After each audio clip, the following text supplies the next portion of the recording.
बहुत समय पहले की बात है। एक छोटे से गांव में रामू नाम का एक किसान रहता था। गांव में रामू की एक छोटी सी जमीन थी जिस पर वह खेती किया करता था। उसकी जिंदगी का एक ही सपना था कि वह अपनी जमीन पर अच्छी फसल लगाए और अच्छा मुनाफा कमाए, जिससे वह अपने परिवार के सारे सपने पूरे कर सके। रामू का परिवार बहुत छोटा था। उसके परिवार में उसकी माँ शकुंतला और पत्नी सीता और उनका एक छोटा सा बेटा था जिसका नाम था भोला। रामू बहुत मेहनती था। वह सूर्योदय से पहले उठता और खेतों में काम करने निकल जाता। उसकी मेहनत और लगन के बावजूद उसकी फसलें अक्सर अच्छी नहीं होती थीं, क्योंकि उसके पास न तो अच्छे बीज थे और न ही सिंचाई के पर्याप्त साधन। फसलों की सिंचाई के लिए रामू को ज्यादातर वर्षा पर ही निर्भर रहना पड़ता था। फिर भी रामू अपनी स्थिति से संतुष्ट था और हमेशा भगवान का धन्यवाद करता था। उसी गांव में एक अमीर सेठ भी रहता था जिसका नाम सेठ धनराज था। सेठ धनराज बहुत लालची और निर्दयी था। उसने गांव के कई गरीब किसानों की जमीनें अपने नाम करवा ली थीं और उन पर ब्याज का भारी बोझ डाल दिया था। एक बार गांव में सूखा पड़ गया। कई महीनों तक बारिश नहीं हुई और किसान परेशान हो गए। रामू की भी फसलें सूख गईं और उसके पास खाने को कुछ भी नहीं बचा। उसकी स्थिति दिन पर दिन खराब होती जा रही थी।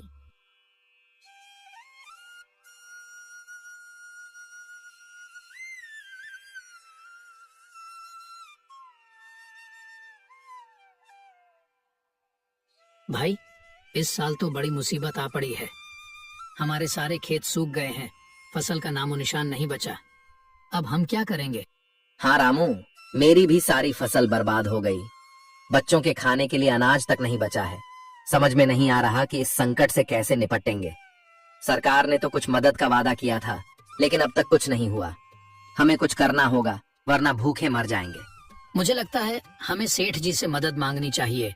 हम किसानों की इस स्थिति के बारे में तो सेठ जी को भी पता जरूर होगा। चलो सेठ जी से बात करके देखते हैं, शायद वह हमारी कुछ मदद कर सके। रामू भाई, सेठ जी के पास तो गलती से भी मत चले जाना। एक नंबर का लालची इंसान है। अभी हरिया ने कुछ दिन पहले ही सेठ जी से कुछ पैसा ब्याज पर उधार लिया था और उस सेठ ने हरिया का ब्याज इतना ज्यादा कर दिया कि वह चुका नहीं पाया और ब्याज न चुका पाने के कारण उस धनराज ने उसकी जमीन जब्त कर ली। फिर हम क्या करेंगे? अभी तो हमारे पास बिल्कुल पैसे नहीं बचे हैं। घर में खाने के लिए राशन तक नहीं है। अब जो भी हो, अभी तो बस एक सेठ जी ही सहारा है। उनसे अभी कुछ पैसे मांग लेते हैं, बात की बात बाद में देखेंगे। देखो रामू, मेरा मकसद था तुम्हें सतर्क करना। अब तुम जो भी करो, आगे तुम्हारी इच्छा। मुझे लगता है हमें मिलकर गांव की पंचायत से बात करनी चाहिए। शायद वे कोई उपाय निकाल सकें। सही कह रहे हो सामलाल, एकजुट होकर ही हम इस समस्या का सामना कर सकते हैं। अगर हम सब मिलकर पंचायत के पास जाएं और अपनी स्थिति बताएं, तो शायद कोई हल निकल आए। ठीक है, तो फिर कल सुबह ही हम सब पंचायत के पास चलेंगे और हमें सरकार की योजनाओं के बारे में भी पता करना चाहिए। हो सकता है हमें कोई राहत मिल जाए। अगले दिन सभी किसान भाई मिलकर पंचायत पहुंचते हैं, मगर वहां पता चलता है कि अभी जमींदार साहब गांव में नहीं है, तो अभी 1 महीने तक गांव में कोई पंचायत नहीं हो सकती। यह सुनकर सभी किसान निराश मन से अपने अपने घर आ जाते हैं।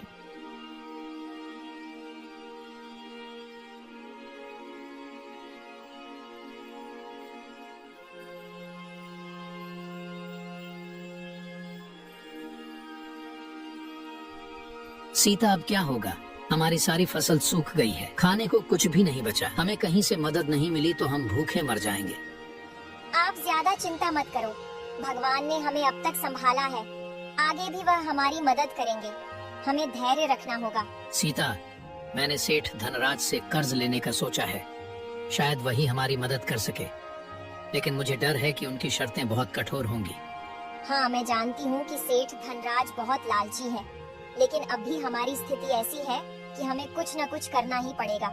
तुम सेठ धनराज से बात कर लो, शायद कोई रास्ता निकल आए। ठीक है, मैं कल सुबह ही सेठ धनराज के पास जाऊंगा। बस भगवान से यही प्रार्थना है कि वह हमें इस संकट से निकाल दे।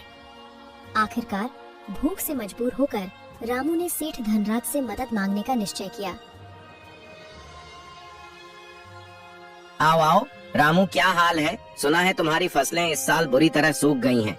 हाँ सेठ जी, इस साल सूखे के कारण हमारी फसलें पूरी तरह से नष्ट हो गई हैं। हमारे पास खाने को भी कुछ नहीं बचा। मैंने सोचा कि आपसे कुछ मदद मांगू। मदद? हाँ, क्यों नहीं, लेकिन मदद के बदले में मुझे भी कुछ चाहिए। तुम्हारे पास देने के लिए क्या है? सेठ जी, मेरे पास देने के लिए कुछ भी नहीं है, लेकिन मैं वादा करता हूँ जैसे ही मेरी फसल उपज जाएगी, उन फसलों को बेचकर आए पैसों से मैं सबसे पहले आपसे लिया कर्ज भर दूंगा। देखो भाई रामू, ब्याज का मतलब होता है कि तुम्हें कुछ ना कुछ मेरे पास गिरवी रखना होगा। तुम्हारे पास तुम्हारी जमीन तो है, वह तुम मुझे गिरवी रख दो और बदले में ब्याज पर पैसे ले लो। ठीक है सेठ जी, जब तक मैं आपका पैसा नहीं लौटा देता, मेरी जमीन आपके पास बंधक रहेगी। और हाँ, इस पेपर पर साइन कर दो। जब तक तुम मेरा पूरा कर्ज नहीं चुका देते, तब तक तुम्हारी जमीन मेरे पास बंधक रहेगी, और अगर तुम कर्ज नहीं चुका पाए तो यह जमीन मेरी हो जाएगी। जी सेठ जी, मैं वादा करता हूँ कि मैं मेहनत करूंगा और जल्द ही आपका कर्ज चुका दूंगा। बस मुझे थोड़े बीज और कुछ खाने का सामान चाहिए। ठीक है रामू, मैं तुम्हें कुछ पैसे उधार दूंगा। ये लो, तुम्हारे लिए कुछ बीज और खाने का सामान। धन्यवाद सेठ जी। रामू उन कागजों पर अंगूठा लगा देता है।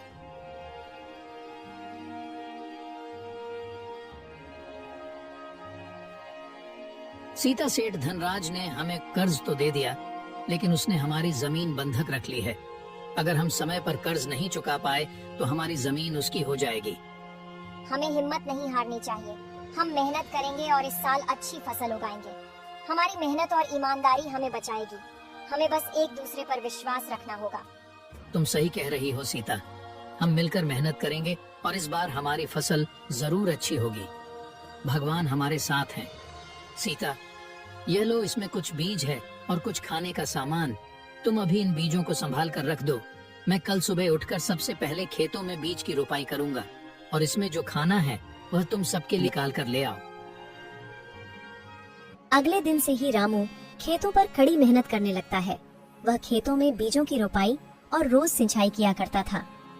कुछ ही महीनों में रामू की पूरी फसल पककर तैयार हो जाती है, और अच्छे बीज होने के कारण रामू की काफी अच्छी फसल आती है।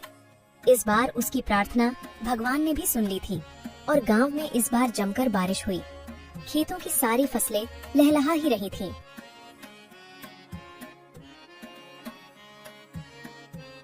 देखो सीता, हमारी फसल कितनी अच्छी हुई है। अब हम सेठ धनराज का सारा कर्ज चुका सकेंगे।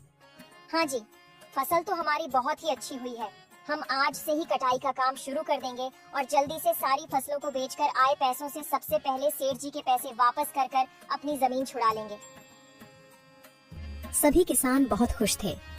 रामू ने भी अपनी फसलों को बेचकर अच्छा मुनाफा कमाया, और अब वह वक्त आ गया था जब रामू को सेठ जी से लिया कर्ज चुकाना था और अपनी जमीन को सेठ जी के पास से छुड़वाना था।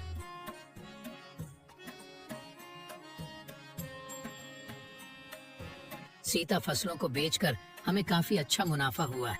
मैंने कहा था ना, हमारी मेहनत और ईमानदारी हमें बचाएगी। अब चलो जल्दी से सेठ का कर्ज चुकाकर अपनी जमीन वापस ले आएं।